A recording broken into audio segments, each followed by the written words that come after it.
Bref, j'ai une cape d'invisibilité.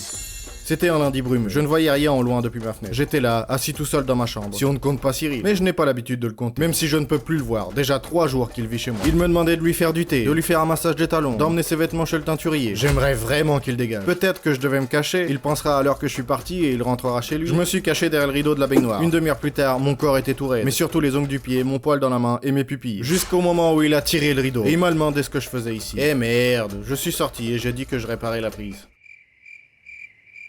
Il m'a dit qu'il voulait prendre un bain et m'a demandé une serviette propre. Mais bordel de merde, il va jamais foutre le camp celui-là. Je devais mieux me cacher. Je me suis souvenu de cette cape d'invisibilité qui était en vente pas très loin de chez moi il y a quelques mois. Chez celui à qui j'ai acheté des lunettes. Il vend généralement des choses très efficaces. J'ai donc dit à Cyril de m'attendre. Je suis sorti. Je suis arrivé à l'endroit. Oui, c'était là. Je suis entré. C'était toujours le même mec. Je lui ai demandé ce qu'il avait. Il a dit qu'il avait un plaid chaud. Tu le mets et il fait chaud. Y a-t-il quelque chose de normal? Il m'a apporté un truc paranormal. C'était la fameuse cape. Selon le vendeur, on est invisible quand on la porte. Je l'ai mis et j'ai vraiment disparu. Cool. En plus, plus besoin de payer. Je suis rentré chez moi. Je suis parti voir ce que faisait Cyril pendant mon absence. J'ai ouvert doucement la porte et aperçu Cyril qui chantait et se trémoussait devant le miroir. Rien de surprenant. Il fallait le faire sortir d'ici. J'ai alors imaginé un plan grandiose. Cyril, c'est l'esprit de cet appartement. C'est qui? Sors d'ici tant que tu es encore en vie. Cyril n'a pas hésité. Ça a marché. Je me suis allongé sur le canapé pour me détendre. C'est alors que Cyril est entré avec des mecs bizarres. Il disait que c'était des chasseurs de fantômes. Ouais. Un des chasseurs a sorti un aspirateur. Je ne pouvais pas le regarder sans sourire. Ils ont effectué un certain nombre de procédures. Ils ont passé l'aspirateur, enlevé la poussière, rafraîchi l'air et aéré l'appartement. Puis on dit qu'il n'y avait plus de fantômes ici. J'ai dit à Cyril que c'était juste une arnaque. Il a payé les chasseurs et ils sont partis vers un autre pigeon. Pendant qu'il était dans le couloir, j'ai remis ma cape et j'ai disparu. Cyril est revenu et il manquait une personne. Moi. Il a cherché sur le balcon, dans les armoires, dans les lampes. En vrai, j'étais juste assis sur le canapé. Il était temps de l'effrayer pour de bon. J'ai éteint la lumière et j'ai commencé à parler. Je t'avais prévenu. Désormais, tu resteras à tout jamais coincé dans cet appartement. Cyril s'est précipité vers la sortie, mais j'ai fermé la porte devant lui. Il m'implorait. J'allais vraiment étouffer de rire. Après quelques minutes à me foutre de sa gueule, j'ai décidé de lui ouvrir. Il s'est envolé comme une chauve-souris. J'espère qu'il ne reviendra jamais. Il était temps de s'allonger. Je me suis endormi en quelques minutes et je me suis réveillé le lendemain. Sauf que la cape n'était plus à côté. Merde, où est-ce que je l'ai mise? J'ai commencé à la chercher partout dans l'appartement. Quand tout à coup, mec, tu m'as bien énervé. Je suis le fantôme de cet appartement et tu vas payer pour t'être fait passer pour moi. Très drôle, Cyril. T'as trouvé la cape, mais ça ne marche pas avec moi. Je lui ai dit de l'enlever immédiatement, mais il ne s'est pas montré. Quel comique. On frappait à la porte. C'était Cyril. Quoi? Putain de merde. Alors c'est un vrai fantôme? J'ai prévenu Cyril. Voilà. Et toi, tu voulais pas me croire? J'ai pris une claque. Le fantôme se moquait de moi. Nous avons donc rappelé les chasseurs de fantômes. Ils ont dit que ça coûterait plus cher maintenant, parce que c'était un vrai fantôme. Nous étions prêts à donner tout notre argent. Ils ont passé un long moment à scanner la pièce et ont finalement trouvé une activité suspecte. Il est là.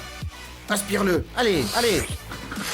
Allez 20 minutes plus tard, le travail était terminé. On a poussé un grand ouf de soulagement. Je les ai payés. Les chasseurs sont partis. Nous nous sommes assis confortablement sur le canapé. Mais le fantôme nous a parlé à nouveau. Vous venez de vous faire escroquer, bande d'idiots. Nous avons demandé au fantôme ce qu'il voulait. Donnez-moi 10 € et je vous laisse tranquille. Il allait nous mettre sur la paille. Mais nous n'avions pas le choix. On a posé tout notre argent sur la table. Puis la cape d'invisibilité est tombée sur le sol. Et devant nous se tenait le mec à qui j'ai acheté. Enfin, j'ai pris la... Tu pensais pouvoir t'enfuir sans payer, connard. Heureusement que j'ai mis mes lunettes qui peuvent voir les hommes invisibles.